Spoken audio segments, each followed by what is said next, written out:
वंदितो सौविसिद्धि ध्रुवमचल मनोभवं गतिं पत्ते बोक्षामि समय पाहुड मृणमो सुद के बिली भड़ितम।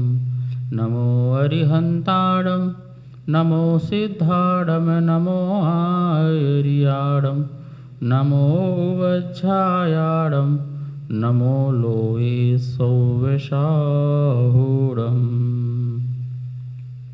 समय सार परम मंगलिक ग्रंथ है। आचार्य कुंद देव द्वारा इसे ईसा पूर्व प्रथम शताब्दी में लिखा गया है। 415 गाथाएं हैं प्राकृत भाषा की, और इसमें अपन नौवा जो अधिकार है मोक्ष अधिकार, जिसमें कल अपन ने गाथा नंबर 294 देखी थी और कहा गया था आत्मा और बंध को भिन्न कैसे किया जाए। तो एक बहुत सुंदर उपाय दिया था, प्रज्ञा रूपी छेनी। प्रज्ञा मतलब ज्ञान की छेनी, उस छेनी से ही अनादि से जो दो पदार्थ मिश्र रूप से रह रहे हैं, एक में एक रूप रह रहे हैं, उन्हें अलग किया जा सकता है। देखो भैया, दूध में पानी है तो कैसे अलग करोगे? दूध से पानी को अलग कैसे करोगे? उसको गर्म करो और वो पानी निकल जाएगा, दूध रह जाएगा, तो वो तपस्या हो गई। लेकिन उसके लिए प्रज्ञा छेनी लगी ना, ज्ञान लगा कि भैया ऐसे अलग होता है। तो ज्ञान आया ना, ऐसे अलग होता है। कैसे अलग होता है? दूध को गर्म करो तो क्या होगा? पानी अलग हो जाएगा और दूध अलग। तो ये तो हुई प्रज्ञा छेनी। और फिर हमने जो गर्म किया, गर्म करने में जो हमने मेहनत की, जो कार्य किया, वो मेरा सम्यक चारित्र हो गया। ठीक है ना? यह दूध है और इसमें पानी भी है। ये मात्र दूध ही नहीं है, ये मात्र पानी ही नहीं है। ऐसी तो श्रद्धा हुई। क्या हुई? ऐसी श्रद्धा हुई। ये दूध ही है, ठीक है, ये दही नहीं है, ये दूध ही है, पर इसमें पानी भी है, और पानी ही है, ये दूध नहीं है। इस प्रकार से पानी को पानी रूप में, दूध को दूध रूप में श्रद्धा कर लिया। अब श्रद्धा करके ज्ञान की छेनी से करना है काम ना, अलग करना है। तो भैया इसको कैसे अलग करेंगे? तो प्रज्ञा छेनी सेवे को इसको हम इस प्रकार से अलग कर सकते हैं। इसको गर्म करें तो दूध अलग रह जाएगा, पानी अलग हो जाएगा। ठीक है? तो ये जो है दूध से तो अलग हो गया, दूध के एरिया से अलग हो गया, प्योर दूध रह गया। ठीक है? ऐसे शरीर में मिट्टी हो जाना है, कर्म जो है अलग हो जाना है। ठीक है ना? अब उसे हम कहें कर्म जल गए, कर्म नष्ट हो गए, कर्म समाप्त हो गए, इसका अर्थ हुआ कि आत्मा से मुक्त हो गए, दूध से पानी मुक्त हो गया। ठीक है? ये तो प्रज्ञा रूपी छेनी से तो हमने ज्ञान ले लिया कि ऐसे होना है। तो प्रज्ञा की छेनी बार बार मार रहे हैं, चलो भैया अलग करना है, चलो भैया अलग करना है, अलग करना है, ऐसे अलग करना है, ऐसे अलग करना है। तो प्रज्ञा की छेनी बार बार लग रही है, और जाकर के बैठ गए और गर्म करना प्रारंभ कर दिया, तो ये चारित्र हो गया, ये तुम्हारी तपस्या हो गई। और आपने उसे क्या कर दिया? निकाल के अलग कर दिया। दूध रह गया। अब मात्र दूध पियो, गाढ़ा गाढ़ा क्या पियो? दूध पियो। ठीक है ना? एक जग दूध पीने की अपेक्षा एक गिलास ही दूध काफी है भैया। अब एक गिलास दूध प्योर पिया, बस तृप्ति मिल गई ना। ओहो, जो शुद्ध आत्मा की अनुभूति है, शुद्ध आत्मा की जो अनुभूति है वही आनंददायक है। जीवो बंदो यतः छिच्चन्ति सलक्षणे हिम्नीयेहिं पन्नाच्छेदनेन दो छिन्नानात्वमावण्णा।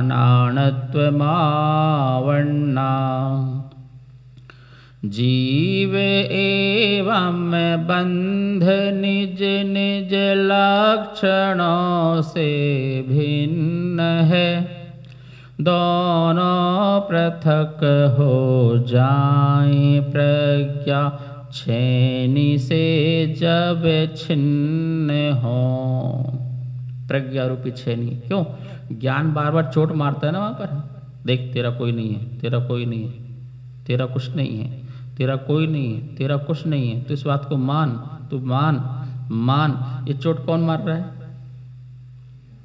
प्रज्ञा ज्ञान, सम्यक ज्ञान, सच्चा ज्ञान ये बता रहा है तू किसी का नहीं, तेरा कोई नहीं, मेरा कोई नहीं, मैं किसी का नहीं।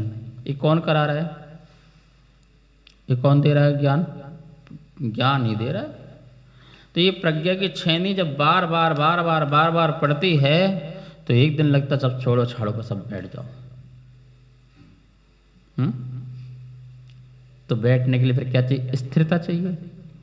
और स्थिरता किससे आएगी? चारित्र से। किससे आएगी? चारित्र से स्थिरता आती। क्योंकि चारित्र क्या करता है?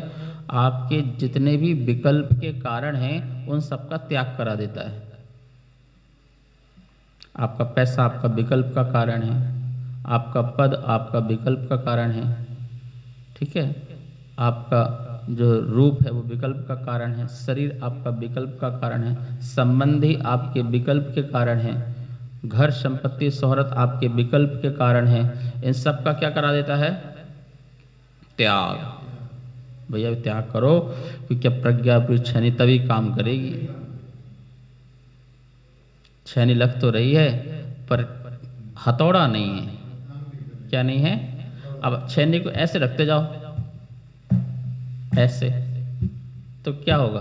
कुछ नहीं होने वाला जब तक चारित्र का हथौड़ा ना पड़े। और छेनी में हथौड़ा जैसा पड़ना प्रारंभ हुआ और काम वहीं पर हुआ।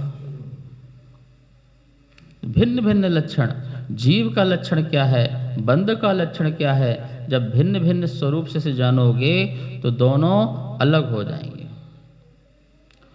ज्ञान ही क्या करता है? वस्तुओं को अलग करता है। वस्तु को अलग नहीं करना।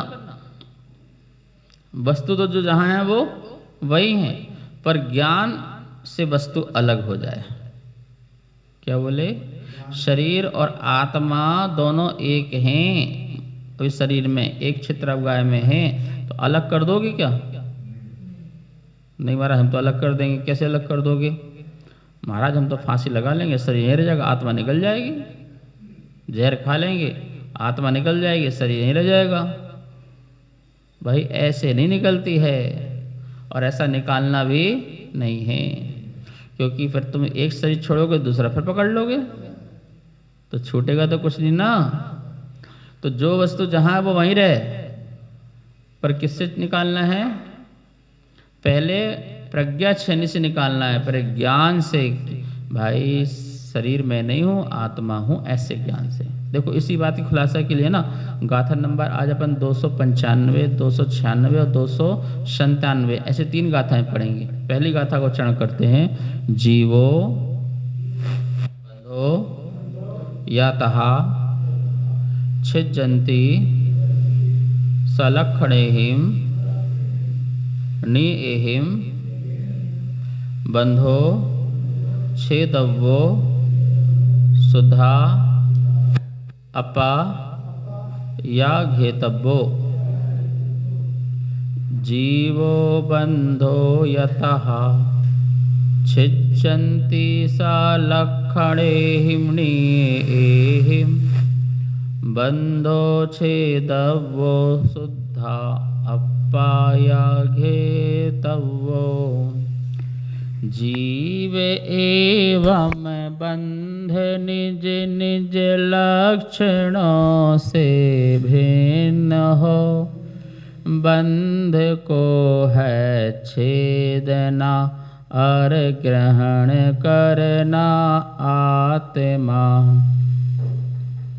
जीवो बंधो यतः, जीव तथा बंध निएहिं नियत सलक्षणैहिं 100 लक्षणों से छिज्जन्ति छेदे जाते हैं।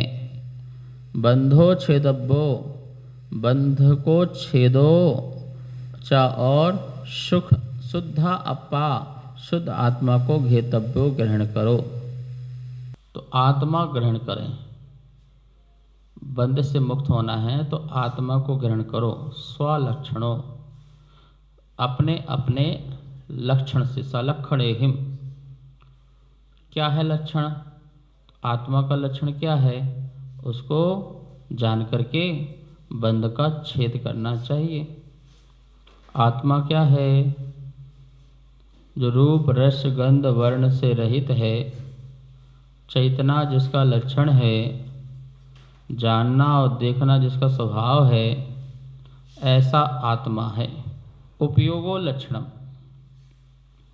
जो आत्मा के चैतन्य अनुविधायी परिणाम हैं उसे उपयोग कहते हैं, और वह उपयोग आत्मा का लक्षण है। समझो, आत्मा के चैतन्य अनुविधायी परिणाम, आत्मा के चैतन्य अनुविधायी मतलब जो आत्मा का चैतन्य का अनुसरण करने वाले जो परिणाम हैं उसको उपयोग कहते हैं।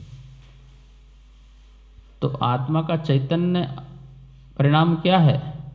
बोले जानना और देखना, ये चैतन्य है। जानना और देखना क्या है? चैतन्यपना है। अब ये पुद्गल पदार्थ है, ये तो न जानता न देखता है। तुम्हारा शरीर न जानता न देखता है, हमारा शरीर न जानता न देखता है। क्यों? क्योंकि पुद्गल है, ये निर्जीव है। तो जानने देखने वाला कौन है? आत्मा है। तुम आँख से देखते हो, कान से सुनते हो, ठीक है ना, ये तुम्हारा उपकरण है। लेकिन आँख देखती नहीं है, कान देखता नहीं है। देखने का कार्य तो आत्मा ही करता है, सुनने का काम तो आत्मा ही करता है। समझता कौन है? कान, आँख। कौन समझता है? समझता तो आत्मा है ना। तो आत्मा समझता है, तो आत्मा कहाँ पर है? कान के पास, आँख के पास। कहाँ पर आत्मा है? सर्वांग शरीर में आत्मा है। वो सर्वांग शरीर जो में आत्मा जो है वही तो समझता है, ठीक है ना। अब आत्मा निकल जाती है तो फिर सुनाओ मुर्दे को। मुर्दा तो आँख खोले ऐसे देख रहा है, आँख तो अभी भी है और आँख अभी भी खुली हुई है, लेकिन क्या वो देख रहा है? क्यों? देखने वाला चला गया, देखने वाला चला गया। जैसे मशीन है, तो मशीन से क्या बनते हैं? सामान बनते हैं। कोई भी प्रोडक्शन होना है तो किससे होता है? मशीन से होता है। तो नाम तो मशीन का होता है ना, कि मशीन ने बनाया। भैया आदमी ने बनाया, मशीन ने बनाया, ठीक है। पर भैया मशीन किसने चलाई? मशीन किससे चल रही है? तो वो जो करंट है, यदि करंट ना हो तो मशीन चले क्या? करंट के बिना मशीन कैसी है? उसकी कोई कीमत है? कोई 1 करोड़ की मशीन ना रखी हो, और इसकी वैल्यू कब है? जब करंट हो। यदि करंट नहीं है तो इसकी वैल्यू 0 है। 1 करोड़ की होते हुए भी, ये शरीर अनमोल होते हुए भी 0 है। कब? यदि इसमें क्या ना हो? आत्मा हो, ठीक है ना। इसके एक एक पार्ट की वैल्यू है, एक एक पार्ट की। आंख बेचने जाओ तो अभी बिक जाएगी जिंदा में, और किडनी का तो कुछ पूछो मत, अभी बिक जाएगी। 50 लाख 1 करोड़ में किडनी बिक जाएगी तुरंत।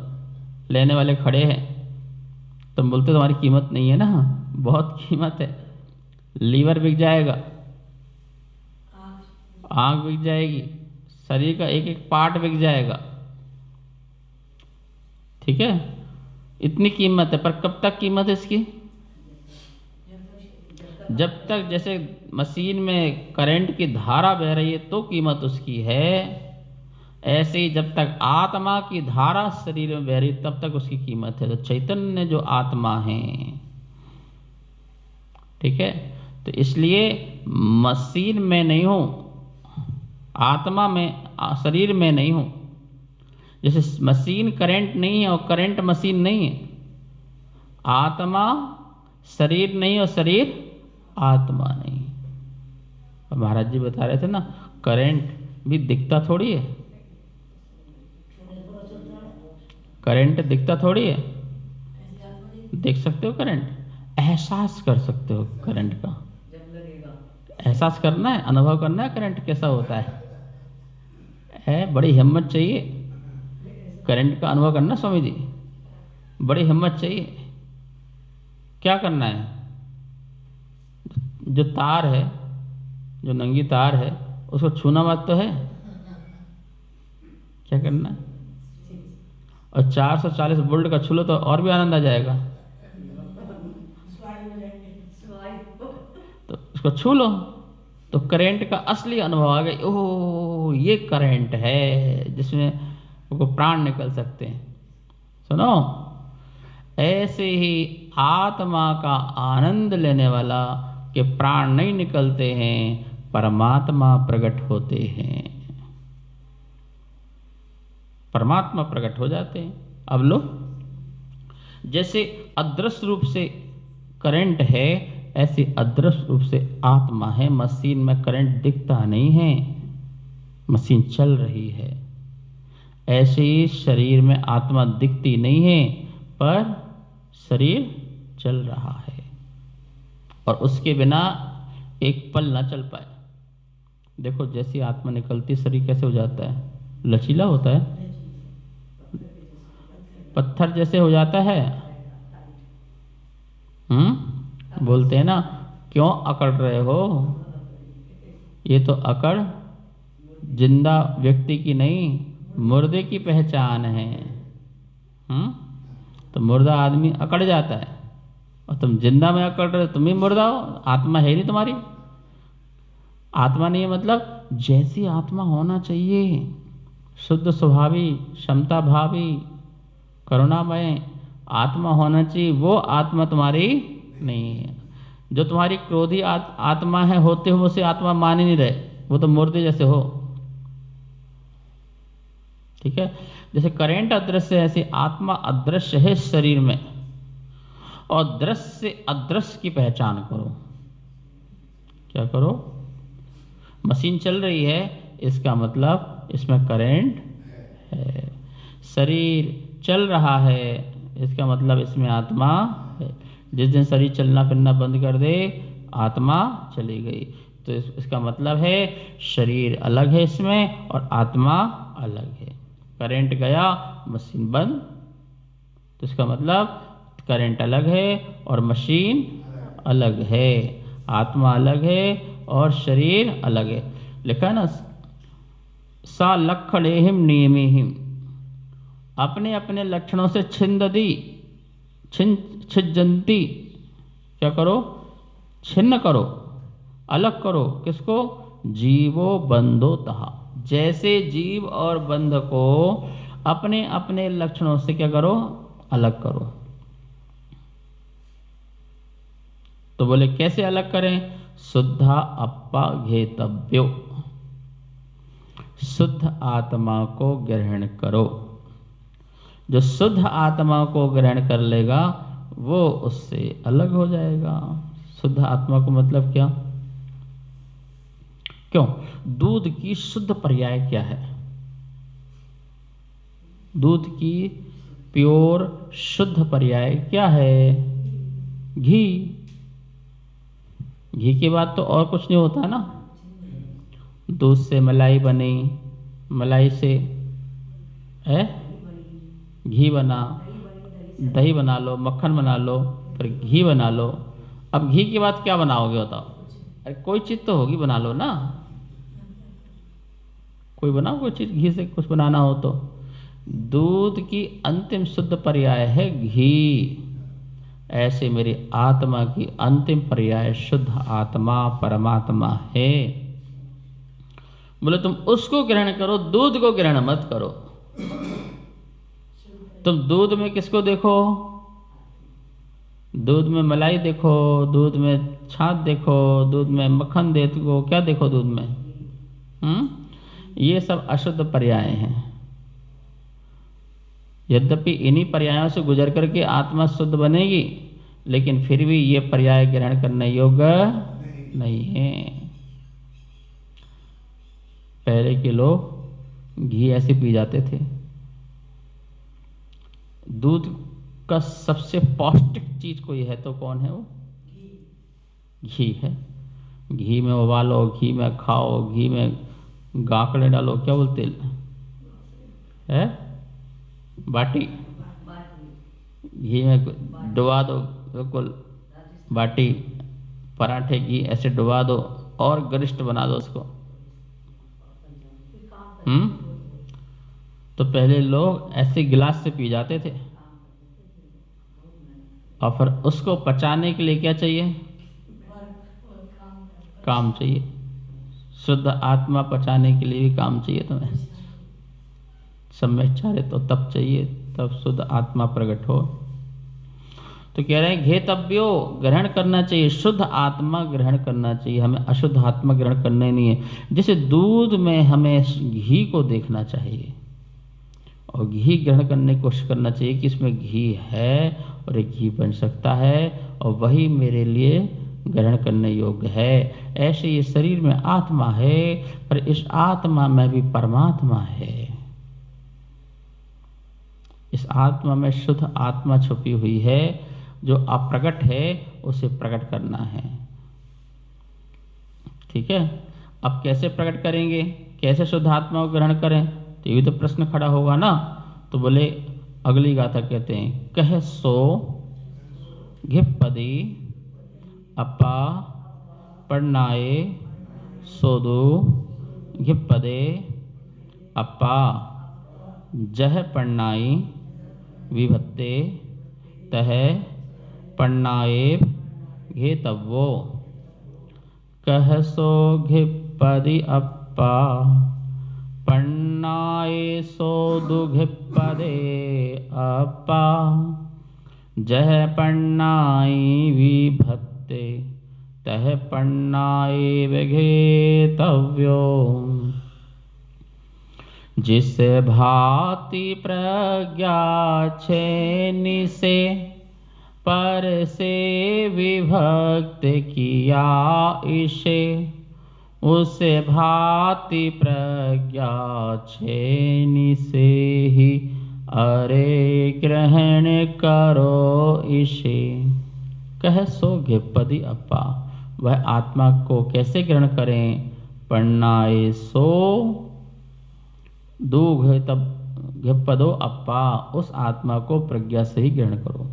जह पढ़नई विभत्ते, जह पढ़नाई विभत्ते, जिस प्रज्ञा से भिन्न किया, तह पढ़नाए घेतव्य, उसी प्रज्ञा से ही ग्रहण भी करो। जिस प्रज्ञा से तुमने दूध में घी देख लिया, तो उसी प्रज्ञा से घी को ग्रहण कर लो। यह घी है, उसे ग्रहण कर लो। ठीक है, जो हमने श्रद्धान किया उसी को हम जाने और उसी को हम ग्रहण करें। जैसे कोई भी वस्तु है, आप लोग भगवान बाहुबली के दर्शन करने गए, कुछ लोग ऐसे नहीं गए, पर जिसने आपको बताया बाहुबली भगवान के बारे में, भैया गजब की प्रतिमा है, बड़ी सुंदर है, बहुत मनोज्ञ है, पूरे विश्व में जाओ ऐसी मनोज्ञ सुंदर प्रतिमा मिल नहीं सकती है, इतनी सुंदर प्रतिमा है।